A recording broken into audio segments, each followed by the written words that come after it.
Hello and السلام علیکم، میں ہوں اعزاز سید آصف بشیر چودھری کے ہمراہ۔ آج کے ٹاک شاک میں ہم 3 ایشوز کے اوپر بات کریں گے اور کچھ کمنٹس بھی پڑھیں گے۔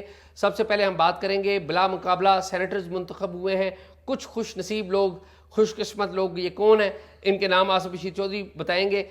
پھر ہم بات کریں گے عدلیہ کے ساتھ انتظامیہ کا ایک بہت بڑا جھگڑا شروع ہو چکا ہے۔ 6 ججز نے خط لکھا ہے، اس کے اوپر کیا ہوا ہے اور کیا ہونے جا رہا ہے، اس کے اوپر بات کریں گے۔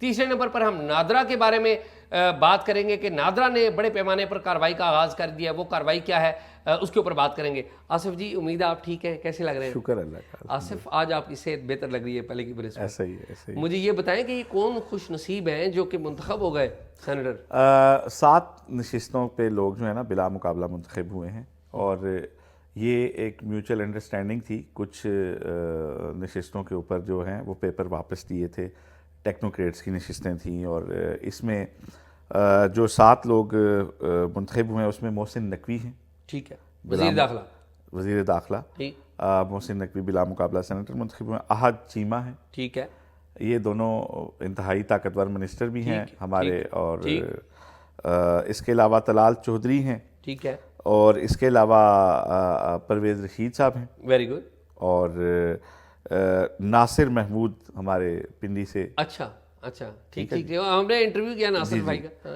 جی جی، یہ سارے لوگ جو ہیں نا یہ جو ہیں بلا مقابلہ منتخب ہو گئے ہیں۔ اس میں سنی اتحاد کونسل کے بھی ہیں نا، اس میں حامد خان اور راجہ ناصر عباس، یہ 2 لوگ جو ہیں یہ سنی اتحاد کونسل کی طرف سے یہ بھی منتخب ہو گئے ہیں بلا مقابلہ۔ اعزاز، آپ نے آج جو جس خط کا ذکر کیا ہے، ہاں جی، دھماکہ دار خط کا ذکر کیا ہے، اور پاکستان کی عدالتی تاریخ پہ اس طرح کی نظیر نہیں ملتی اس طرح کی خط کی پہلے نا۔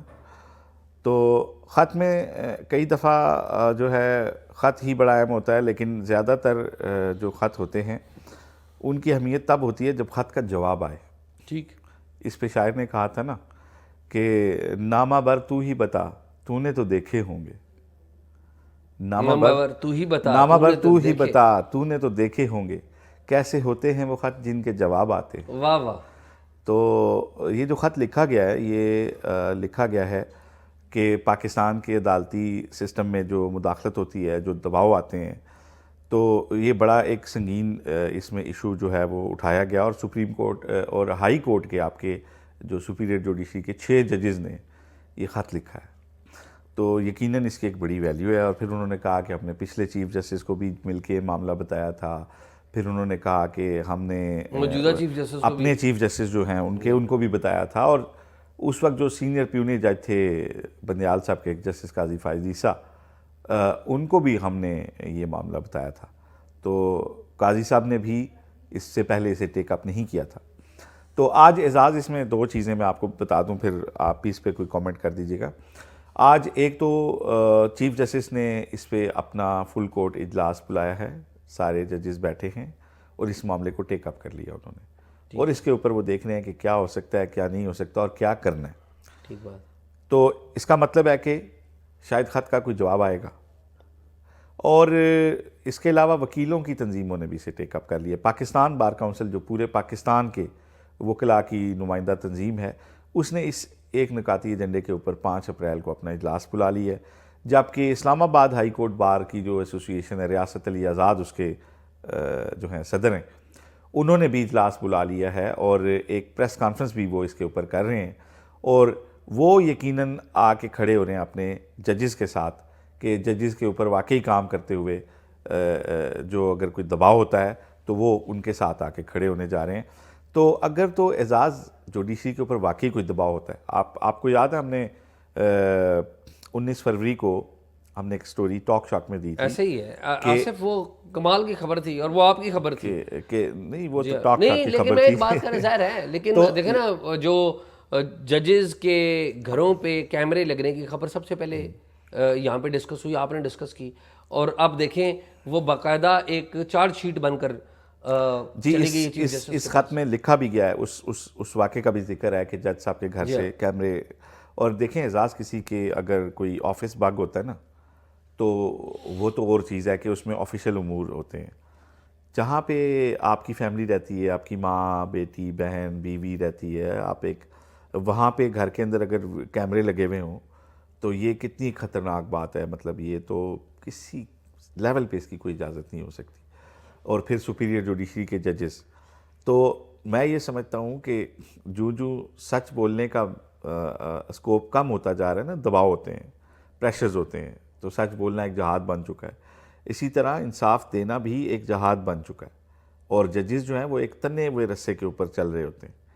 تو یہ جو خط ہے اس کو یہ یقیناً ایک ایسا خط ہے کہ اس کو ان نوٹس نہیں جانا چاہیے، اور اس کے اوپر کوئی انکوائری بھی ہیلڈ ہونی چاہیے. اچھا آصف، یہ تو ایک نا ہماری رائے ہے، وہ بھی ہے. بیک گراؤنڈ کیا ہے؟ شروع اس کی کہانی آج سے نہیں ہوئی ہے، یہ کہانی کافی عرصے سے چلتی آ رہی ہے. اس کا دوسرا آسپیکٹ بھی بتانا ضروری ہے. اچھا ویسے میں نے نا آج جو ٹیلی ویژن کے اوپر، ٹویٹر کے اوپر، سوشل میڈیا کے اوپر کل سے دیکھ رہا ہوں، ہمارے بہت سارے لوگ جو ہیں وہ بیٹھ کے ٹویٹ کر رہے ہیں کہ دیکھیں جی عمران خان کے دور میں یہ ہوتا تھا، اور جی عمران خان تو یہ کہتا تھا. اور بھائی عمران خان صاحب کوئی مثال نہیں ہے جو دینے والی، کہ ہم کہیں نا کہ عمران خان صاحب کوئی مثال ہے، وہ تو نہیں ہے دینے والی. پرابلم آئیڈینٹیفائی کیا گیا ہے، کن کی طرف سے آئیڈینٹیفائی کیا گیا ہے؟ ججز کی طرف سے کیا گیا ہے. پرابلم حل ہونا چاہیے، بالکل حل ہونا چاہیے، لیکن ایک اور آسپیکٹ بھی ہے، یعنی کہ اس مسئلے کے حل کا کوئی بھی پاکستانی شہری انکار نہیں کرے گا، لیکن ایک اور مسئلہ بھی ہے کہ کازز کہاں سے ہوئیں، کہ جب آپ دوسروں کو موقع دیتے ہیں کہ وہ بھی آ کے انوالو ہو. یہ بھی تو دیکھنا ہے نا کہ ان کو بھی موقع دیا نا، کیسے، کب موقع دیا؟ کہ یاسمین راشد صاحبہ کی بیل کا کیس تھا، جج صاحب آئے، معزز جج صاحب، انہوں نے کیس ہی ختم کر دیا. درخواست بیل کی تھی، انہوں نے کیس ہی ڈسمس کر دیا. عمران خان صاحب کو ایک گو میں 50 بیلز دے دی. عمران خان صاحب ایک صوبے سے دوسرے صوبے میں جانا ہوتا تھا، وہ راہداری بیل مہینہ ڈیڑھ مہینہ وہ راہداری بیل پہ ہی بیٹھے ہوئے ہیں. کبھی عام لوگوں کے ساتھ وہ اس طرح کا رویہ نہیں رکھا. طاقتور کو ہماری عدلیہ، انفلوئنشل کو ہماری عدلیہ ریلیف دیتی ہے، اور جو میرے اور آپ جیسا آدمی ہے اس کو ریلیف نہیں ملتا. اچھا، اور جب دو طاقتوروں کے درمیان لڑائی ہو گئی، اسٹیبلشمنٹ کی جھگڑا تھا، کس کے ساتھ؟